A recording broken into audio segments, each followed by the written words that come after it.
Arya Manggada Seri 4. Sejuknya Kampung Halaman. Cerita, Esa Mintarja. Audiobook, novel silat. Bab 8. Wira Sabet tidak sempat menjawab. Tiba-tiba saja Manggada yang melihat anak Wira Sabet yang datang bersama ayahnya itu dengan serta-merta telah menyapanya. "Heh, kau Pideksa. Seperti namamu, kau tumbuh menjadi seorang anak muda yang gagah." Manggada memang sebenarnya agak ragu. Apakah Pideksa itu masih juga seperti masa kecil mereka, saat mereka bermain bersama dan sekali-sekali bertengkar dan berkelahi, namun kemudian bermain kembali. Tetapi ternyata Pideksa itu pun menanggapi. Meskipun anak muda itu harus mengingat sejenak. Tetapi ia pun segera melangkah mendekati sambil berkata, "Manggada. Bukankah kau Manggada?" "Ya," jawab Manggada yang melangkah mendekat sambil berkata, "Sudah lama sekali kita tidak bertemu. Baru beberapa hari aku pulang dari rumah pamanku. Dan ini adalah adik sepupuku." Pideksa memandang Laksana sekilas. Ketika Laksana mengangguk, maka Pideksa pun mengangguk pula. "Aku memang mendengar kau baru saja pulang," jawab Pideksa kemudian. "Aku merasa rindu pada kampung halamanku," berkata Manggada. Pideksa mengangguk-angguk. "Namun," katanya kemudian, "aku juga sudah lama meninggalkan padukuhan ini. Sekarang aku juga ingin pulang kembali. Padukuhan ini akan menjadi ceria kembali. Kita akan membangunkan keceriaan masa kanak-kanak kita," berkata Manggada. "Tetapi keadaan sudah berubah," berkata Pideksa yang kemudian berpaling kepada ayahnya. Katanya, "Harus ada pembaharuan di padukuhan ini." "Aku sudah pernah mengatakannya kepada Manggada," berkata Wira Sabet. "Jadi ayah pernah bertemu dengan Manggada sebelumnya?" bertanya Pideksa. "Ya. Bukankah aku sudah mengatakannya? Karena itu, aku sengaja mengajakmu. Bukankah kalian kawan bermain di masa kanak-kanak?" Pideksa mengangguk-angguk. Katanya, "Ya. Kami adalah kawan bermain di masa kanak-kanak. Tetapi apakah kami masih akan dapat bersahabat seperti di masa kanak-kanak itu?" "Kenapa tidak?" bertanya Manggada. "Sudah aku katakan. Keadaan sudah berubah," jawab Pideksa. Lalu katanya pula, "Kita harus berani berbuat sesuatu untuk membangunkan orang-orang padukuhan ini yang tertidur." "Aku sependapat," jawab Manggada dengan serta-merta, "jika kita, maksudku, anak-anak muda bangkit untuk berbuat sesuatu yang berarti, maka segala sesuatunya tentu akan segera menjadi baik. Kalian tidak perlu berbicara tentang perubahan-perubahan. Itu sudah kami pikirkan. Kalian akan menerima perintah-perintah untuk melakukan tugas-tugas kalian," berkata Wira Sabet kemudian. "Tetapi ayah memerlukan pikiran dan pendapat anak-anak muda," sahut Pideksa. "Itu akan dilakukan kemudian," jawab Wira Sabet, "tetapi kamilah yang akan meletakkan dasar-dasar pembaharuan itu." "Itulah yang ingin kami bicarakan dengan Paman," berkata Manggada meskipun dengan agak ragu. Wira Sabet mengerutkan keningnya. Dipandanginya Manggada dan Laksana yang baginya merupakan orang-orang aneh di padukuhan itu. Keduanya sama sekali tidak menjadi ketakutan melihat kedatangannya. Namun Wira Sabet berpendapat, mungkin karena kedua orang anak muda itu masih belum tahu benar apa yang telah terjadi di padukuhan itu. "Apa yang ingin kau bicarakan dengan ayah?" justru Pideksalah yang bertanya.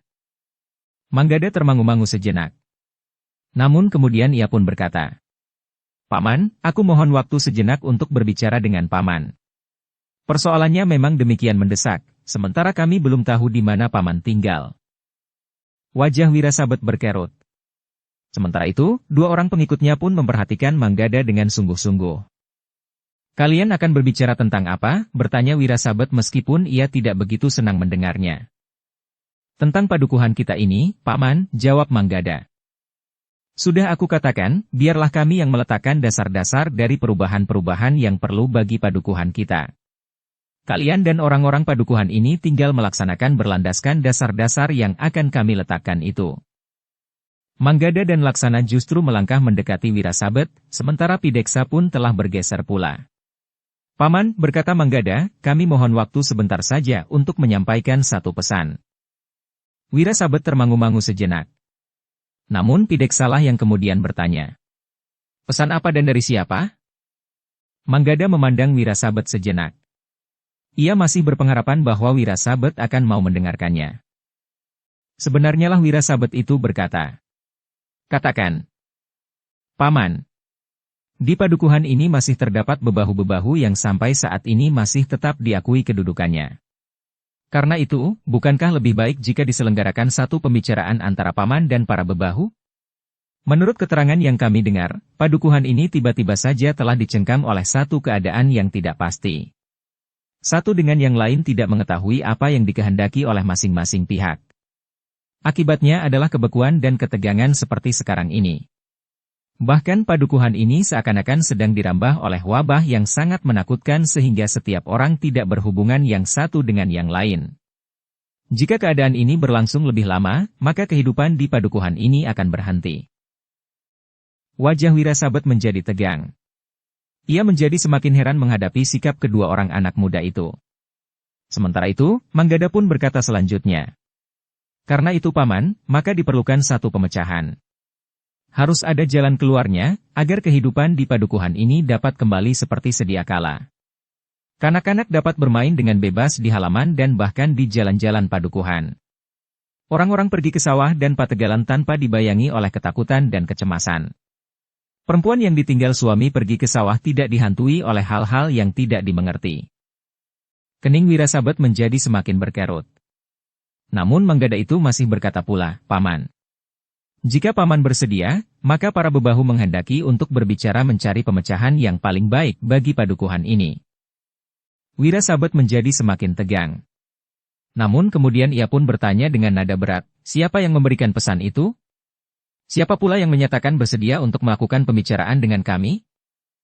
Ki Jagabaya, jawab Manggada, jika paman bersedia, maka dapat ditentukan kapan pembicaraan itu dilakukan dan di mana. Wirasabet itu pun menggeram. Dengan lantang ia berkata, kau kira aku seorang yang dungu? Manggada mengerutkan dahinya. Namun kemudian ia berkata, mungkin akulah yang dungu. Tetapi mengapa? Ki Jagabaya tentu berusaha menjebakku. Ia masih menyimpan dendam di hatinya, karena aku pernah melukainya. Saat itu aku memang tidak sengaja. Dalam keadaan yang hiruk-pikuk, maka golok di tanganku telah menggores dadanya, sehingga sebuah luka yang agak dalam menyilang panjang. Tetapi Ki Jagabaya tidak pernah mengatakannya. Yang disebutnya adalah satu usaha untuk memecahkan satu persoalan yang kini mencengkam padukuhan ini. Tatanan kehidupan yang porak-poranda. Kecemasan dan ketakutan yang mencengkam serta ketimpangan-ketimpangan lain yang perlu dibenahi. Tetapi itu semua hanyalah lamis.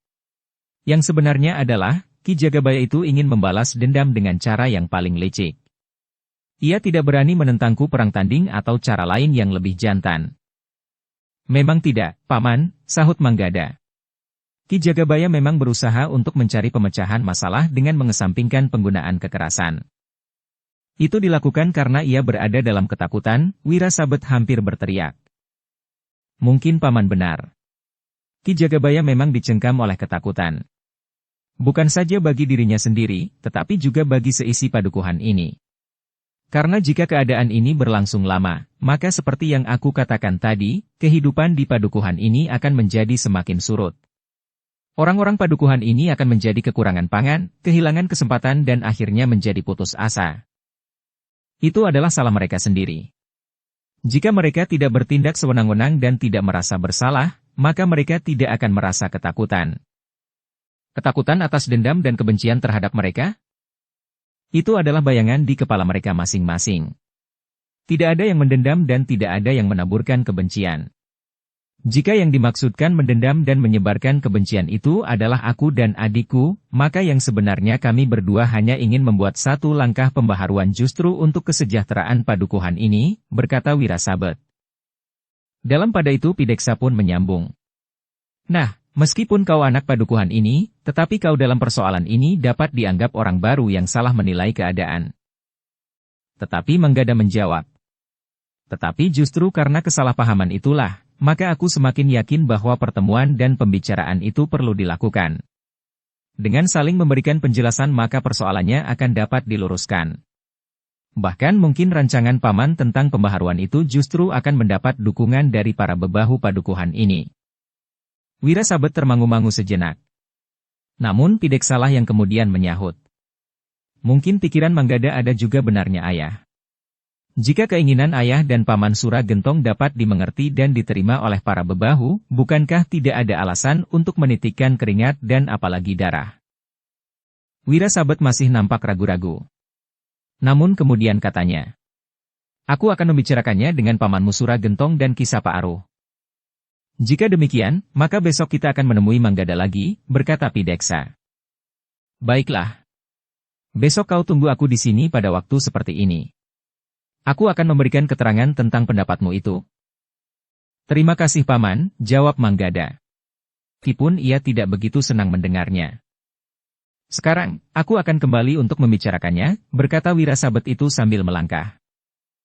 Namun Manggada itu berkata, "Paman, bukankah aku masih diizinkan untuk mengambil duet?" "Ambillah seberapa kau suka," jawab Wirasabet. "Terima kasih Paman," jawab Manggada. Namun kemudian Manggada itu pun masih bertanya kepada Pideksa, "Pideksa, apakah kau masih juga sering mencari ikan dan ketam di sungai kecil itu?" Pideksa yang juga sudah melangkah mengikuti ayahnya berhenti dan berpaling.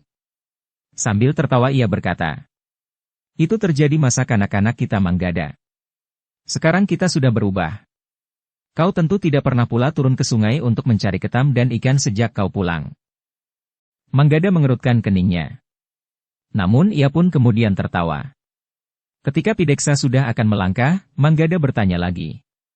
"Pideksa, apakah kau masih sering bertemu dengan Timbang, Wisesa dan barangkali Sampurna? Apakah kau juga pernah singgah di rumah Paman Resa sebelah?" Dukung channel Novel Silat dengan subscribe, follow, like, komen dan share. Pideksa tertawa berkepanjangan. Katanya, "Mereka tidak pernah nampak. Tetapi aku pun jarang sekali datang ke padukuhan ini. Tidak tentu 10 hari atau setengah bulan sekali.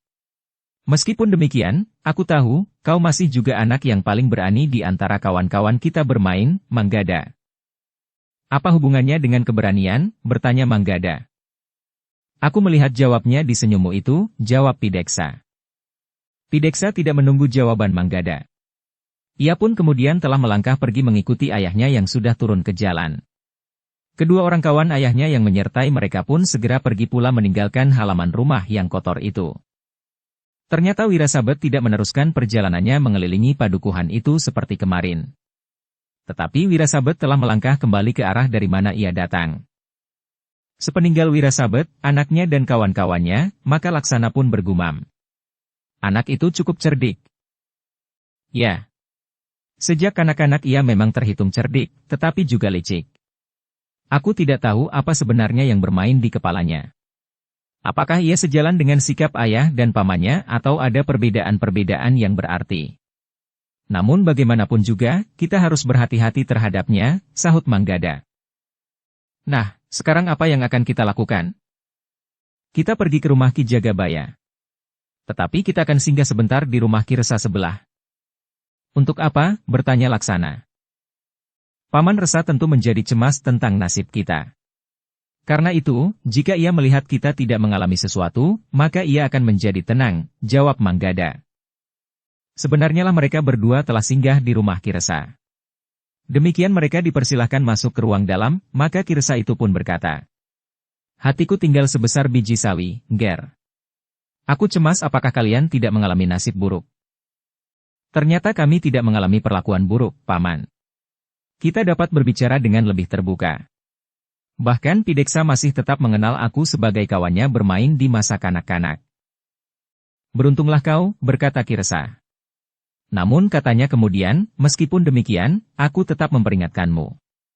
Jauhi orang itu sebelum kau mengalami perlakuan yang tidak diharapkan." "Aku berharap bahwa usahaku untuk mendekatinya berhasil, Paman," jawab Manggada yang kemudian minta diri untuk meninggalkan rumah Ki Resadana. Ki Resadana hanya dapat menggelengkan kepalanya. Sekali lagi ia bergumam. "Anak-anak yang keras kepala." Dalam pada itu, Manggada dan Laksana pun telah pergi ke rumah Ki Jagabaya. Mereka ingin melaporkan hasil pertemuan mereka dengan Wirasabet. Nampaknya pertemuan antara Wirasabet dan bebahu padukuhan itu mungkin dilakukan. Namun masih tergantung pada Suragentong yang sikapnya lebih keras dari Wirasabet. Apalagi kesalahan utama pada saat mereka terusir adalah pada surah gentong itu. Demikianlah keduanya telah menyusuri jalan-jalan sepi sebagaimana mereka lihat sehari-hari. Jika ada satu dua orang lewat, tentu dengan tergesa-gesa. Bahkan dibayangi oleh perasaan takut dan was-was. Mereka merasa bahwa setiap saat dapat terjadi malapetaka atas diri mereka. Ketika Manggada dan Laksana memasuki halaman rumah Ki Jagabaya dan kemudian pergi ke pintu seketeng, maka seperti biasanya pintu itu tertutup dan agaknya diselarak. Karena itu, maka Manggada pun telah mengetuk pintu seketeng itu agak keras. Untuk beberapa saat Manggada dan Laksana menunggu. Baru kemudian mereka mendengar langkah kaki seseorang mendekati pintu seketeng. "Siapa?" terdengar seseorang bertanya. Manggada dan Laksana segera mengetahui bahwa yang bertanya itu Sampurna, anak Ki Jagabaya. Karena itu, maka ia pun menjawab. "Aku, Manggada dan Laksana." Sampurna pun mengenali suara itu. Karena itu, maka tanpa ragu-ragu ia pun telah mengangkat selarak pintu seketeng itu. Demikian pintu itu terbuka, maka Sampurna pun mempersilahkan Manggada dan Laksana masuk. Setelah pintu seketeng itu diselarak lagi, maka Sampurna pun mengajak mereka langsung ke serambi. Laksana mengerutkan dahinya ketika melihat Wisesa telah duduk di serambi itu pula. Sampurnalah yang kemudian berkata. Wisesa memenuhi janjinya. Ia membawa bibit pohon kemuning. Oh, Manggada mengangguk-angguk. Ia pun kemudian bertanya, apakah kau mempunyai pohon kemuning di halaman rumahmu? Ya, jawab Wisesa, kenapa? Karena itulah maka kau dapat membawa bibit pohon kemuning bagi Tantri, jawab Manggada. Jadi kenapa jika aku membawa bibit pohon kemuning bagi Tantri, nada suara Wisesa semakin tinggi. Kenapa? Manggada justru menjadi bingung. Namun kemudian ia melanjutkan, maksudku, karena kau mempunyai pohon kemuning di rumah, maka kau dapat mencangkoknya dan membawanya kemari. Jadi apa anehnya? Karena bibit pohon kemuning itu kau anggap sesuatu yang perlu dibicarakan? Manggada menarik nafas dalam-dalam. Ia berniat untuk menanggapinya, namun tiba-tiba saja Laksana menjawab. Maksud Kakang Manggada, bibit kemuning itu kau bawa dari rumahmu sendiri. Kau cangkok sendiri, sehingga tidak merugikan orang lain. Tadi Paman Wirasabat mencari bibit kemuning di halaman rumahnya, tetapi sudah hilang. Menilik bekasnya, baru kemarin atau tadi pagi bibit kemuning itu dicungkil orang. Wirasabat, bertanya Wisesa. Tiba-tiba saja wajahnya menjadi tegang. Dari mana kau tahu bahwa Paman Wirasabat mencari bibit kemuningnya? Kami baru datang dari rumahnya yang kosong dan kotor itu. Kebetulan Paman Wirasabat tadi datang menengoknya. Maksudnya menengok bibit kemuningnya itu. Bohong, bentak Wisesa. Buat apa kami berbohong? Kami sengaja menemuinya, karena kami memang sudah menyediakan diri untuk melakukannya. Kami sudah berjanji kepada Ki Jagabaya. Kalian hanya membual. Tidak seorang pun yang berani menemui Wirasabat, geram Wisesa. Kami tidak berkeberatan jika kau tidak percaya. Tetapi jika Ki Jagabaya tidak mempercayai kami persilahkan Ki Jagabaya menemui Ki Resa yang tinggal di sebelah rumah Wirasabat yang kosong. Wajah Wisesa benar-benar menjadi tegang. Sementara itu Sampurna berkata, aku percaya kalau Manggada dan Laksana telah menemui dan berbicara dengan Wirasabat seperti yang kemarin dilakukannya. Ya, sahut Laksana, bahkan kami sudah mendapat izin Wirasabat untuk memanjat dan memetik duet atau manggis atau apa saja yang ada di halaman rumah itu, kecuali bibit kemuning. Namun ternyata bibit itu hilang. Apakah Wirasabat tidak menuduhmu? Bertanya Sampurna. Aku masih berada di sana waktu itu. Atau Paman Wirasabat memang mempercayai kami bahwa kami tidak akan melakukannya, jawab Laksana. Wajah Wisesa menjadi semakin tegang. Bahkan kemudian menjadi pucat. Dengan gagap ia berkata, Tetapi bibit ini aku bawa dari rumahku.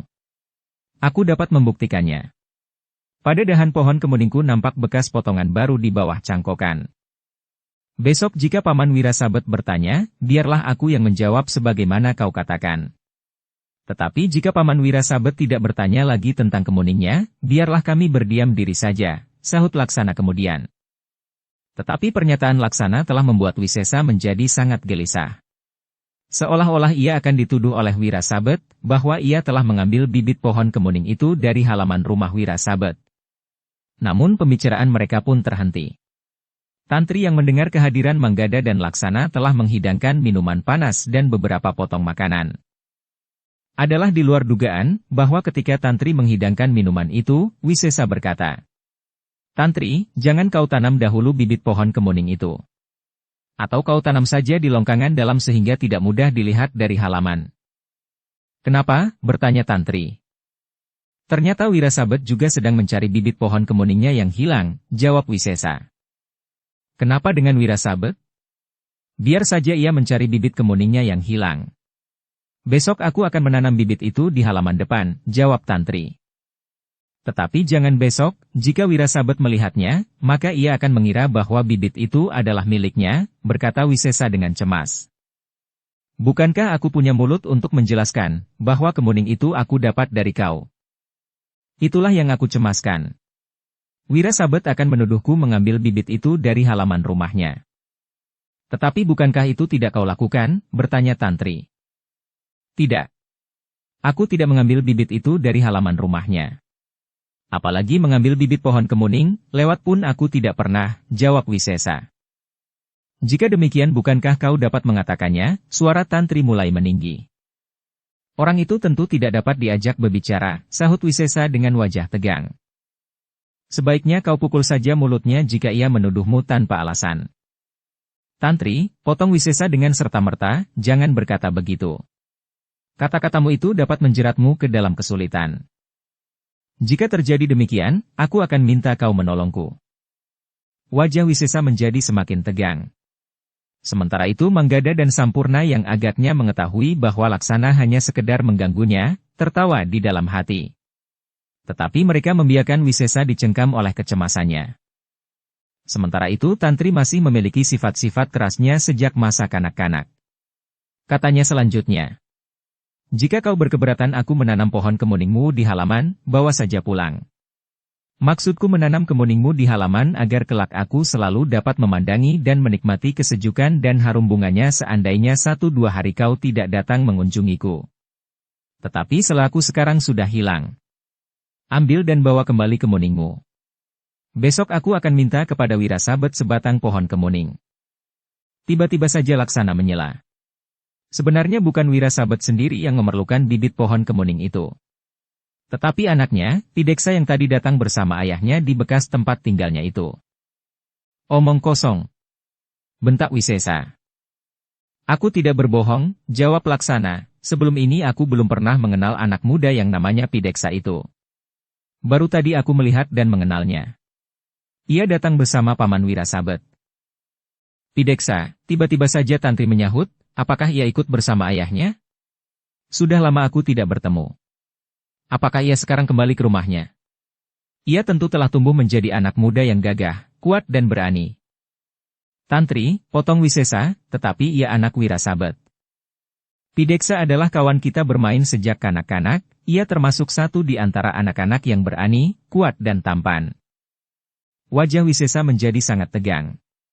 Namun tiba-tiba saja dahi Laksana berkerut, ia menjadi tidak senang mendengar Tantri memuji Pideksa yang memang tumbuh menjadi anak muda yang gagah sebagaimana namanya. Manggada hampir tidak dapat menahan tertawanya melihat wajah Laksana. Manggada tahu bahwa ia ingin mengganggu Wisesa. Tetapi ternyata Laksana sendiri terkejut mendengar Tantri memuji anak muda itu. Namun dalam pada itu, pembicaraan mereka pun terhenti. Terdengar pintu seketeng diketuk orang. "Itu ayah datang," berkata Sampurna yang mengenali cara ayahnya mengetuk pintu. Sampurna pun kemudian bangkit dan melangkah menuju ke pintu seketeng, sementara Tantri pun bangkit pula sambil menjinjing nampan masuk ke ruang dalam. Tetapi di pintu ia sempat berkata kepada Laksana, "Jika kau bertemu lagi dengan Pideksa, katakan, salamku baginya." Tantri memang menunggu sejenak, ia sempat melihat wajah Wisesa kemerah-merahan. Namun Tantri sendiri tidak memperhatikan bahwa wajah Laksana pun menjadi semakin berkerut. Tetapi Laksana itu pun menjawab, "Baiklah. Aku akan menyampaikannya." Dalam pada itu, sesaat kemudian, Ki Jagabaya pun telah memasuki serambi itu pula. Ia pun langsung duduk bersama anak-anak muda itu. "Apakah kalian sudah lama duduk di sini?" bertanya Ki Jagabaya. Yang pertama-tama menjawab adalah Wisesa. "Belum, Paman. Aku datang untuk memenuhi janjiku, membawa bibit pohon kemuning. Tetapi aku minta Tantri tidak segera menanamnya, atau jika ia ingin segera menanam, biarlah ditanam di longkangan. Kenapa? Bertanya Ki Jagabaya. Wisesa pun menceritakan tentang Wirasabet yang sedang mencari bibit kemuningnya. Ki Jagabaya tertawa, lapun kemudian bertanya kepada Manggada tanpa menyinggung soal bibit kemuning itu lagi. Apakah kau sudah bertemu dengan Wirasabet?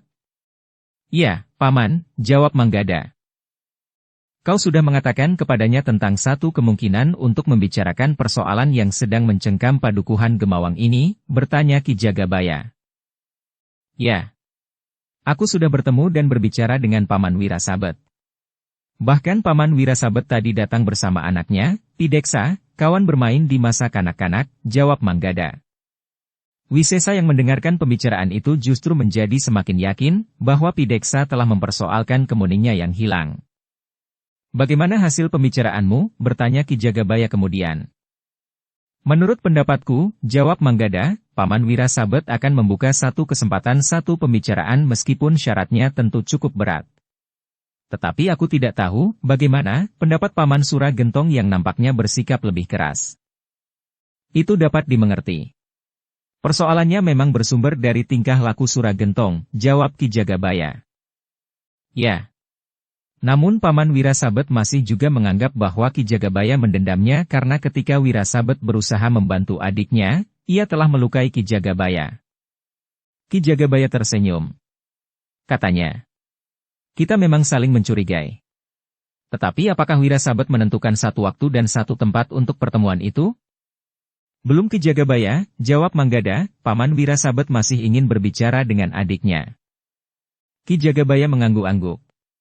Sementara Wisesa berkata, nah, bukankah pendapatku akan dapat menyelamatkan padukuhan Gemawang ini? Ki Jagabaya justru termangu-mangu sejenak. Dipandanginya wajah anak muda itu dengan tajamnya. Sehingga Wisesa pun telah menunduk. Namun kemudian Ki Jagabaya itu berkata, ya Wisesa. Aku hargai pendapatmu. Mudah-mudahan pendapatmu nanti memberikan arti bagi padukuhan Gemawang ini. Mudah-mudahan Paman, sahut Wisesa sambil mengangguk-angguk. Kebanggaan telah mulai mekar di hatinya. Jika usaha itu berhasil, maka namanya tentu akan selalu disebut-sebut oleh orang-orang padukuhan Gemawang. Wisesa akan dapat dianggap sebagai seorang yang telah membebaskan Gemawang dari cengkeraman ketakutan, kecemasan dan kecurigaan. Namun dalam pada itu, Ki Jagabaya itu pun berkata, Manggada, aku tidak bermaksud mengurangi arti dari usahamu. Tetapi kita memang tidak dapat terlalu berpengharapan. Suragentong dan apalagi campur tangan Ki Sapaaru akan sangat berpengaruh. Meskipun demikian, kita akan menunggu hasil pertemuanmu kemudian dengan Wirasabet. Besok mudah-mudahan Paman Wirasabet dapat memberikan keterangan, jawab Manggada. Ki Jagabaya mengangguk-angguk. Namun kemudian katanya, nah, silahkan kalian berbincang sambil minum. Biarlah Tantri membuat minuman hangat lagi. Aku akan beristirahat. Besok, jika aku sudah mendapat keterangan, aku akan menghadap Ki Bekel yang seakan-akan sudah menjadi putus asa sekarang ini. Demikianlah, maka Ki Jagabaya itu pun kemudian meninggalkan anak-anak muda itu yang duduk di serambi itu. Wisesa yang agak kecewa dengan pendapat Ki Jagabaya yang terakhir itu berkata, Ki Jagabaya kadang-kadang memang menjadi kehilangan harapan. Seharusnya tidak demikian. Tanda-tandanya sudah menjadi semakin jelas bahwa persoalan padukuhan ini akan dapat dipecahkan. Jika Ki Jagabaya dan kelompok Wirasabet itu sempat bertemu, maka akan dapat dipastikan dapat dicapai satu persetujuan. Tetapi padukuhan Gemawang memang harus bersedia memberikan pengorbanan sebagai imbalan kepada kelompok Wirasabet itu. Tanpa kesediaan Gemawang untuk memberikan imbalan sepantasnya, maka memang sulit untuk dapat dicari penyelesaian. Manggada, Laksana dan ternyata juga Sampurna mengangguk-angguk. Namun tiba-tiba Laksana berkata, tetapi ternyata kemudian bahwa yang kami lakukan itu sangat berbahaya. Aku jadi ngeri setelah aku sempat memikirkannya. Karena itu sebaiknya niat untuk menemuinya dibatalkan saja. Apa? Wisesa itu hampir berteriak, apa maksudmu? Tidak ada maksud apa-apa. Tetapi aku menjadi ketakutan, jawab Laksana. Tetapi kau sudah menyatakan kesediaanmu kepada Ki Jagabaya untuk melanjutkan pembicaraan itu. Tadi aku tidak merasa takut. Tiba-tiba saja perasaan takut itu seperti tumbuh di dalam hatiku. Semakin lama menjadi semakin besar dan rimbun. Akhirnya seisi hatiku telah dipenuhi oleh perasaan takut itu. Tidak. Kau tidak dapat mengurungkannya, bentak Wisesa. Laksana masih akan menjawab, tetapi Manggada telah mendahului. Baiklah Wisesa. Kami akan tetap berusaha untuk meneruskan tugas kami yang sudah kami rintis ini. Laksana mengerutkan keningnya. Namun ia masih harus menahan tertawanya. Demikian pula Sampurna. Namun Manggada sendiri telah menjadi letih mendengar Laksana yang selalu mengganggu Wisesa. Dalam pada itu, untuk beberapa saat, anak-anak muda itu masih berbincang-bincang. Wisesa masih juga sempat berkata, "Kalian tinggal melaksanakan. Mungkin kalian memang mengalami kesulitan atau diperlukan keberanian. Tetapi bagaimanapun juga nilai gagasan yang berarti selalu lebih berharga daripada pelaksanaannya betapapun sulitnya. Gagasan timbul karena kecerdasan penalaran, sedangkan pelaksanaan hanyalah sekedar mewujudkan gagasan itu. Betapapun berat dan sulitnya." Manggada mengangguk-angguk. Katanya, "Iya. Kami memang harus mengakui. Tanpa gagasan yang baik, maka tidak akan ada kerja yang baik dan bernilai tinggi. Nah, dengan demikian, maka tidak sewajarnya jika kalian mengurungkan kesediaan kalian untuk berbicara dengan Wirasabet dan Suragentong." Laksana yang sudah beringsut dan siap untuk menyahut, telah didahului pula oleh Manggada. "Tidak. Kami tidak akan berhenti berusaha. Apalagi karena Wirasabet mau mengajak anaknya yang telah kita kenal dengan baik. Mudah-mudahan Pideksa dapat menjadi rambatan untuk mendapatkan satu kesamaan sikap untuk menemukan pemecahan bagi kesulitan yang terjadi di Padukuhan Gemawang ini." Wisesa mengangguk-angguk. Katanya, "Baiklah. Aku berharap bahwa kalian berhasil. Jika kalian berhasil, maka kalian akan merupakan bagian dari keberhasilan gagasanku." Laksana hampir tidak dapat menahan diri lagi. Tetapi ketika ia melihat Sampurna tersenyum-senyum, maka Lapun menarik nafas dalam-dalam. Namun dalam pada itu, maka Manggada dan Laksana yang sudah merasa cukup lama duduk di serambi rumah Ki Jagabaya itu pun telah minta diri. Mereka masih akan berputar-putar, jika mungkin menemui kawan-kawan bermain mereka. "Aku sudah bertemu dengan Timbang dan Perti," berkata Manggada. "Mereka sudah mempunyai anak," jawab Sampurna. "Mereka kawin muda," jawab Manggada. "Ya. Mereka harus bekerja keras untuk dapat hidup berkeluarga." Ketika mereka mulai merambah jalan yang mulai lancar setelah bekerja keras, tiba-tiba suasana padukuhan ini berubah. Seperti kebanyakan orang, kesejahteraan keluarga yang mereka rintis itu menjadi semakin menyusut lagi. Manggada mengangguk-angguk. Namun Sampurna masih berkata, "Aku dapat mengerti bahwa Timbang tidak dapat ikut melibatkan diri dalam tugas ini. Ia memerlukan waktu dan perhatian sepenuhnya untuk menghidupi keluarganya meskipun anaknya baru seorang. Tetapi dalam keadaan yang rumit ini, maka waktunya sepenuhnya diberikan kepada keluarganya." "Lebih dari itu," sahut Wisesa, "jika sesuatu terjadi atasnya, maka keluarganya akan menjadi hancur pula. Orang tua Timbang sebagaimana orang tua Perti tidak termasuk orang tua yang berkecukupan." Manggada masih saja mengangguk-angguk. Namun kemudian ia benar-benar telah minta diri. Bahkan Ki Jagabaya, Tantri dan ibunya juga turut melepas mereka sampai ke pintu seketeng. Sepeninggal Manggada dan Laksana, maka yang duduk di serambi tinggal Sampurna dan Wisesa. Dengan nada tinggi Wisesa itu berkata, "Manggada sekarang menjadi semakin bengal dan bahkan sombong. Apalagi adik sepupunya. Apa sebenarnya yang terjadi atas mereka? Apakah mereka terhitung sombong?" Sampurna justru bertanya, "Aku melihat kesungguhan mereka menangani kesulitan yang dialami oleh padukuhan ini. Itulah yang aku maksudkan, bahwa mereka terlalu sombong," jawab Wisesa. "Bukankah kau juga menganjurkan agar mereka meneruskan tugas yang mereka bebankan atas pundak mereka sendiri? Itu karena mereka sudah mulai melakukannya. Namun pada saatnya, jika usaha itu berhasil, keduanya akan menepuk dada, seakan-akan keberhasilan itu adalah karena gagasan mereka." Sampurna tersenyum. Katanya, "Betapapun cemerlangnya satu gagasan, tetapi jika gagasan itu tidak dapat mewujud, maka gagasan itu tidak akan berarti sama sekali. Tetapi gagasan itu merupakan pangkal dari satu langkah pelaksanaan. Tanpa gagasan, tidak akan ada apa-apa, jawab Wisesa. Ya, Sampurna mengangguk-angguk, aku tidak menolak pendapatmu itu. Wisesa termangu-mangu sejenak. Tetapi untuk sesaat ia justru terdiam.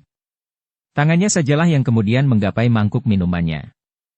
Setelah minum seteguk maka Wisesa itu pun berkata, Sampurna, tolong katakan kepada Tantri, aku akan minta diri. Oh, begitu tergesa-gesa. Aku sudah lama duduk di sini, jawab Wisesa. Sampurna pun kemudian telah memanggil Tantri, karena Wisesa akan minta diri. Meskipun dengan agak segan, maka Tantri telah menuju ke Serambi. Aku akan minta diri. Tantri, berkata Wisesa, besok aku akan datang lagi. Tetapi Tantri itu pun justru bertanya, bagaimana dengan bibit pohon kemuningmu? Kenapa? Wisesa justru bertanya. Apakah kau akan membawanya pulang atau akan kau tinggal di sini? Jika kau tinggal di sini, aku akan menanamnya di halaman depan. Tetapi jika kau berkeberatan, bawa saja bibit itu pulang sekarang. Tantri, seharusnya kau mengucapkan terima kasih kepadaku, bahwa aku telah membawakan bibit itu untukmu. Bukankah kau menginginkannya? Bukankah aku sudah mengucapkan terima kasih itu ketika kau serahkan bibit itu kepadaku? Kenapa kau tidak mau mengerti keadaanku? Aku hanya minta kau menunda untuk tidak segera menanam bibit itu di halaman. Jika kau ingin segera menanamnya, tanam saja di longkangan ini. Aku ingin menanamnya di halaman atau tidak sama sekali, jawab Tantri. Sampurnalah yang kemudian menggamit Tantri. Terbayang di angan-angan Sampurna, Tantri di masa kanak-kanaknya memang sering berkelahi dengan Wisesa tetapi setelah keduanya dewasa, maka sikap Wisesa mulai mengarah pada bentuk hubungan yang lebih bersungguh-sungguh. Sampurna sendiri tidak akan mencampuri tanggapan Tantri terhadap Wisesa. Itu adalah hak dan wewenang Tantri sendiri sepenuhnya. Namun menanggapi sikap Tantri sebagaimana masa kanak-kanaknya itu, Sampurna ingin mencegahnya. Tantri memang berpaling kepada kakaknya. Sementara Sampurna berkata, sudahlah, biarlah bibit itu ditinggal di situ. Tetapi Wisesa berkeberatan aku menanam di halaman, berkata Tantri. Bukan begitu. Ia hanya minta kau menundanya saja, sahut Sampurna. Tantri tidak menjawab. Tetapi ia menjadi kesal bahwa kakaknya justru telah membantu Wisesa. Tetapi dalam pada itu, Sampurna harus menahan tertawanya. Ia tahu bahwa Laksana tadi tentu hanya sekedar mengganggu Wisesa. Tetapi karena hati Wisesa memang lemah, maka anak muda itu segera menjadi gelisah dan kebingungan tanpa sempat menilai kebenaran dongeng Laksana itu. Demikianlah, maka Wisesa itu telah minta diri. Baik kepada Sampurna maupun kepada Tantri. Namun tanggapan Tantri ternyata tidak sehangat yang diharapkan oleh Wisesa.